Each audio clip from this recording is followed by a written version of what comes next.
Cooper here again with another video. This time I'm going to be talking about something I don't think I ever addressed in any of my videos. And if I did, it was probably so minuscule I forgot about it. But signatures. Signatures on comics. Now I'll show you what I have signed, and I don't have a lot, believe me.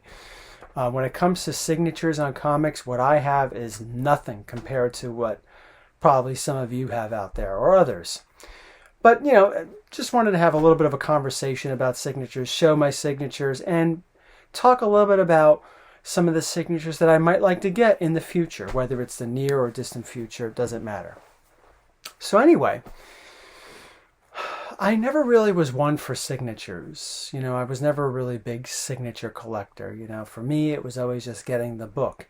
It was never about, now I got to get such and such to sign it, my favorite writer or my favorite artist or an artist to sign the book. Never really into it.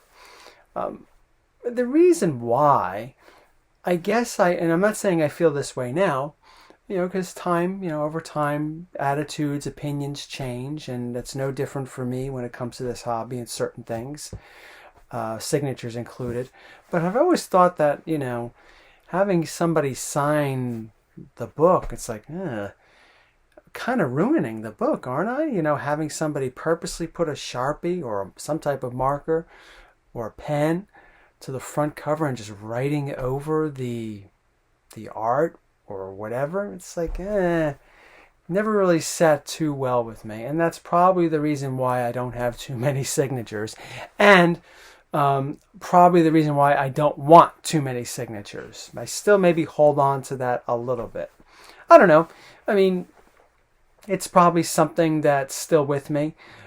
But yeah, again, I know a lot of people, they put a lot of time, those that obviously are big signature collectors, when they go to conventions and they meet in their favorite comic book stars, there's certain placement that they want the book, where they want the signature and all that stuff. So I can understand that.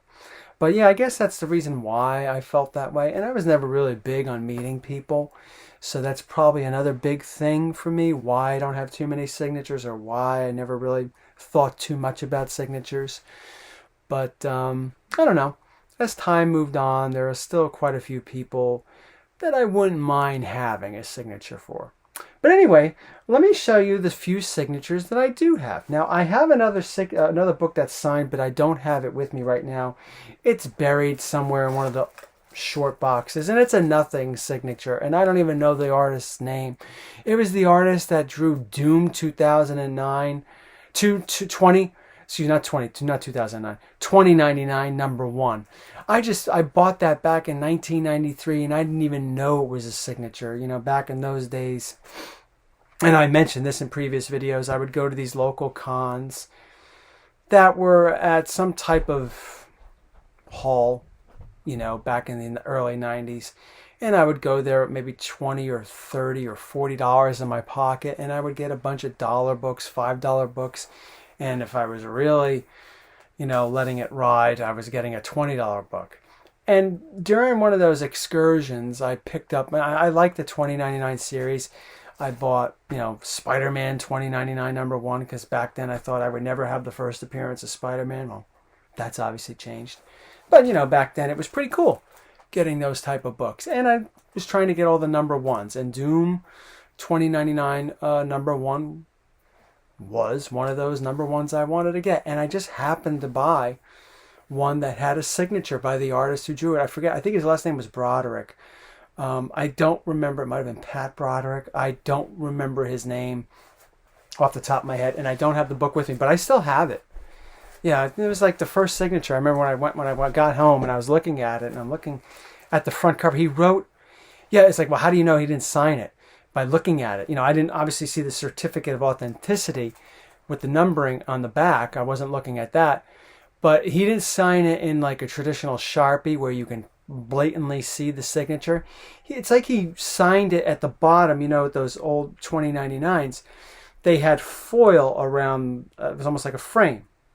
You know, the Spider-Man had a red one, the X-Men had a blue one, and the Doom had a silver one, you know, for the mask and all that stuff. And he signed it at the very bottom of the book in like a pen. So, and the pen wasn't that good. It wasn't like a really nice dark black ink pen where you could see something that was sprawled across that part of the cover. No, you could barely see it. It looks like the pen was running out of ink. So when I was looking at it and I saw the certificate of authenticity, I was like, this is signed? And I looked at it, I was like, oh yeah, you could see it. And he signed at the bottom. So maybe in another video that will pop up, but I don't have it with me right now. But anyway, I do have these. Now, the second signature I got, and this was one that I was, this was like the first convention I went to entering the hobby again. So this puts it at, I think April 2014, almost 10 years ago. I've been back in this hobby. A little longer than 10 years, but the first convention I went back to, first big convention I went to was in April 2014 in, I think it was in Neptune, New Jersey. So this was right around Days of Future Past was coming out in the theaters. So Chris Claremont was there, and I was a big fan of Chris Claremont back then, as I was back in the early 90s, because he was an X-Men writer, and I loved the X-Men. And in the early 90s, when I started reading X-Men, that's when he just departed. But I remember X-Men #1 trying to get all the covers and all those early issues with the Omega Red and Maverick and all that sort of stuff.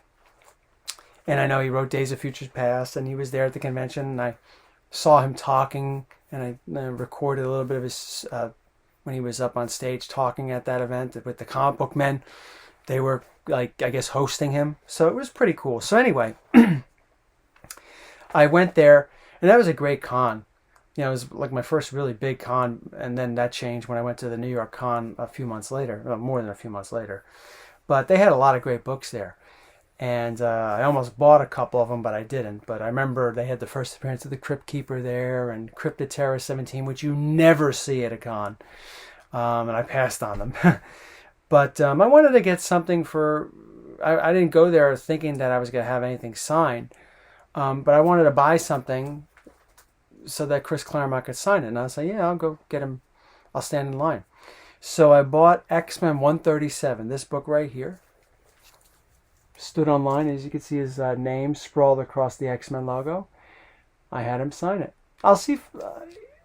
I was going to say maybe I'll include a pic in this video of me having him sign it. Probably will.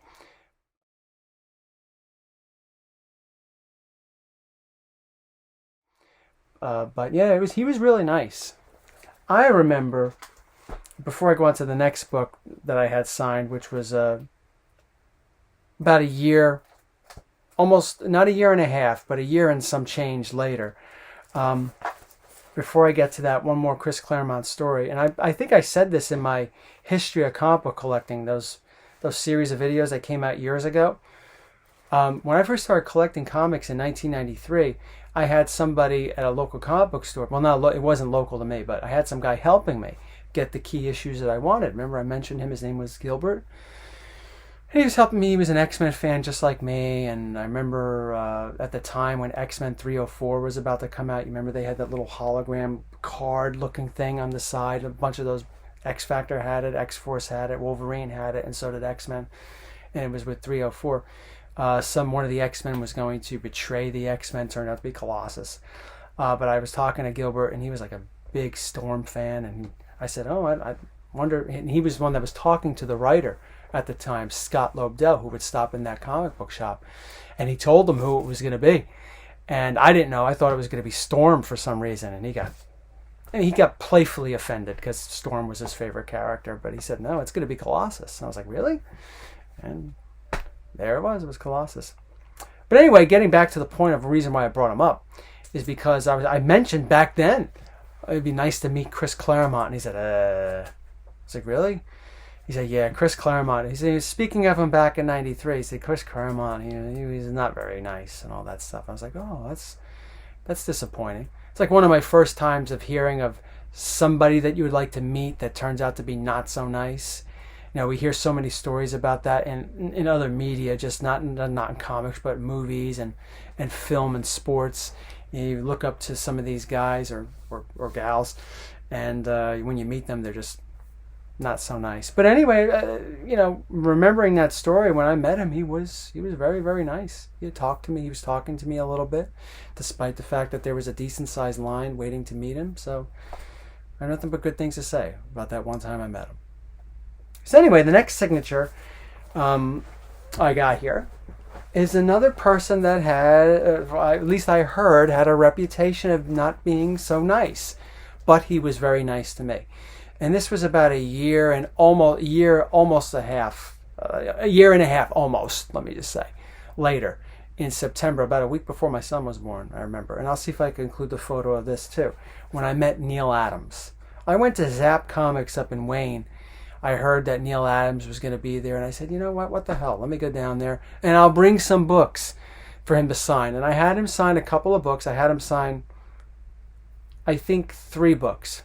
One of them I had him say to Anthony, but this one right here, I just had him sign his name.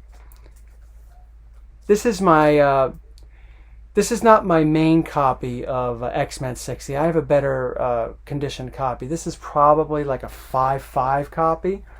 Because it has a little bit of staining, maybe 5.55 copy. So I had him sign. You can see the signature right there, Neal Adams.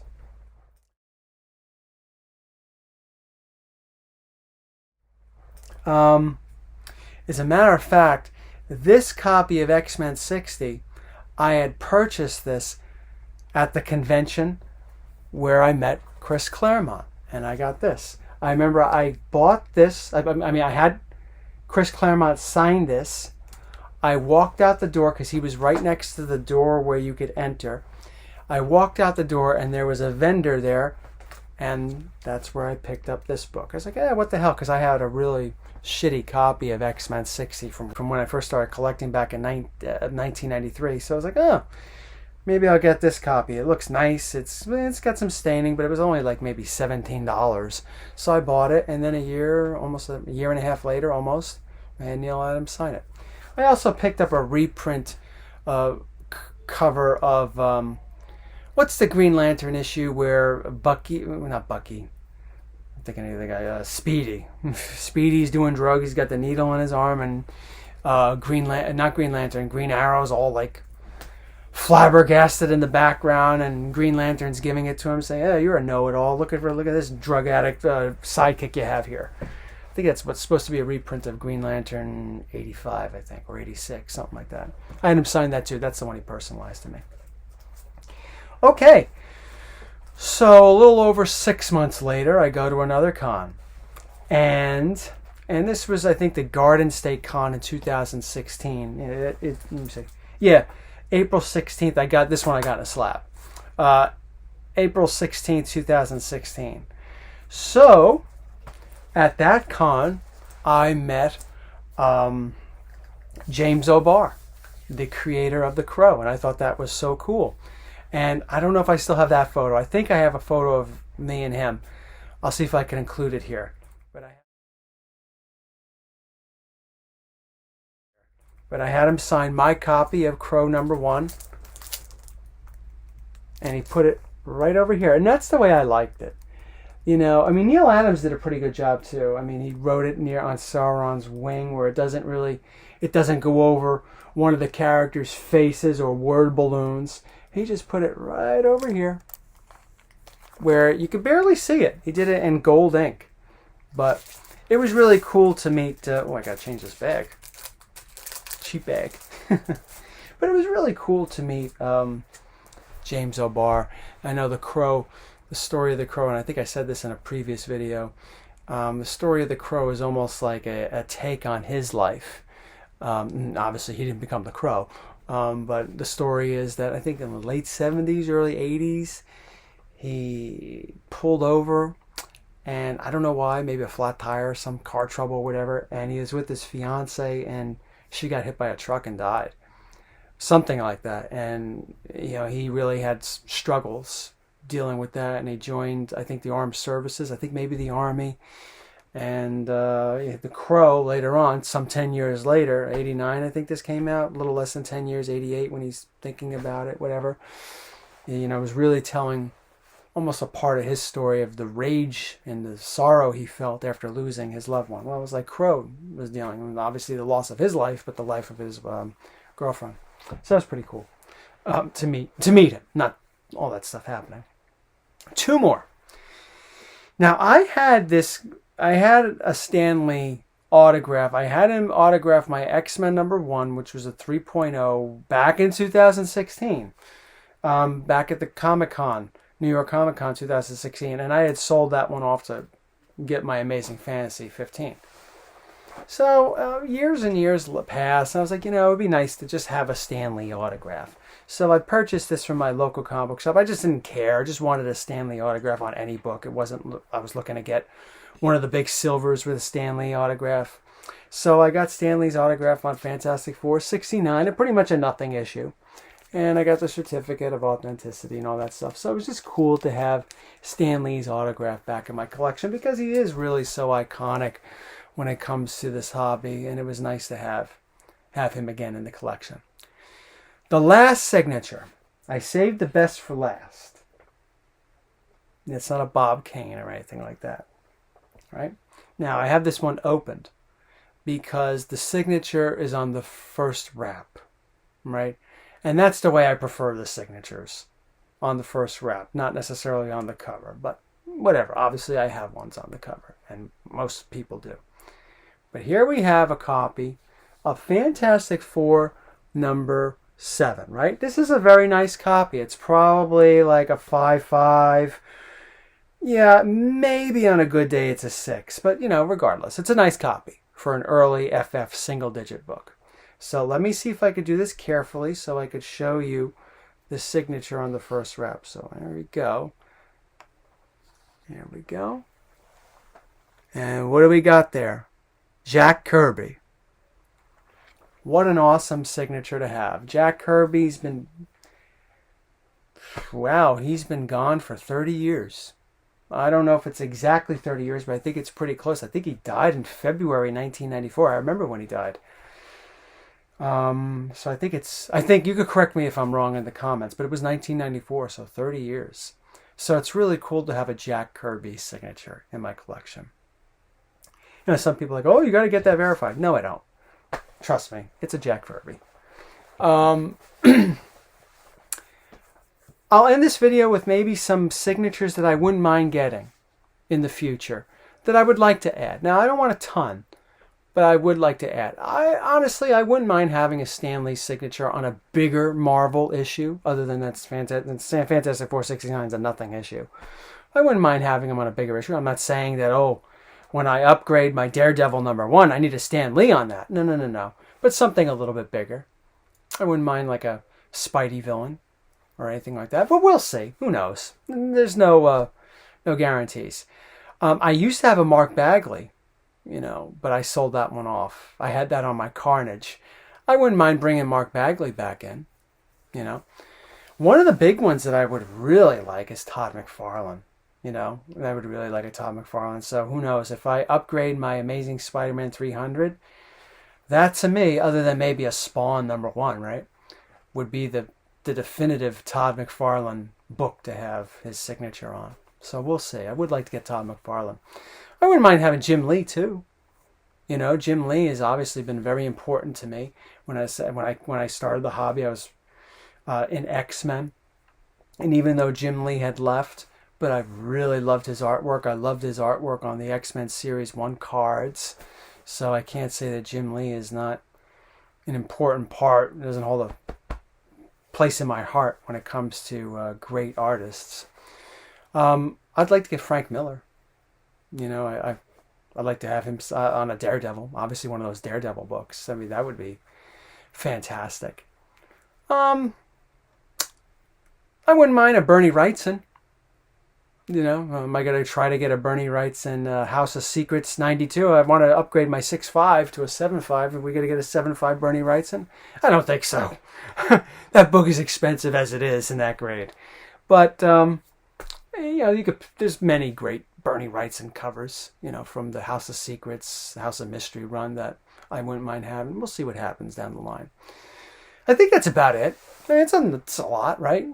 Would I like a Steve Ditko? Yeah, sure. But so would somebody else. And it's just probably a little out of my price range. Or at least, let me put it to you this way. It's probably out of my range of what I would like to pay for that signature and others. What I would really like, I almost forgot before I go. What I would really like, but his signature is really expensive. I mean, it's expensive. And it's hard to find too sometimes. I would really like Alan Moore. You know, I don't really have, I like Alan Moore, but I don't have a whole lot of his stuff. You know, oddly enough, I don't have really I used to have The Watchmen, but I don't have them anymore. I don't have V for Vendetta and some of the other great things he's done over the years. His work with Swamp Thing, right? But I wouldn't mind having an Alan Moore. I don't think he signs that often. I mean, he has other things, his own other projects that he has signatures on. But I don't know. But yeah, Alan Moore would be a really nice one to get. But I'm not holding my breath on that one. So that's the end of this video. Just a little update. I'm still working on my want list for 2024.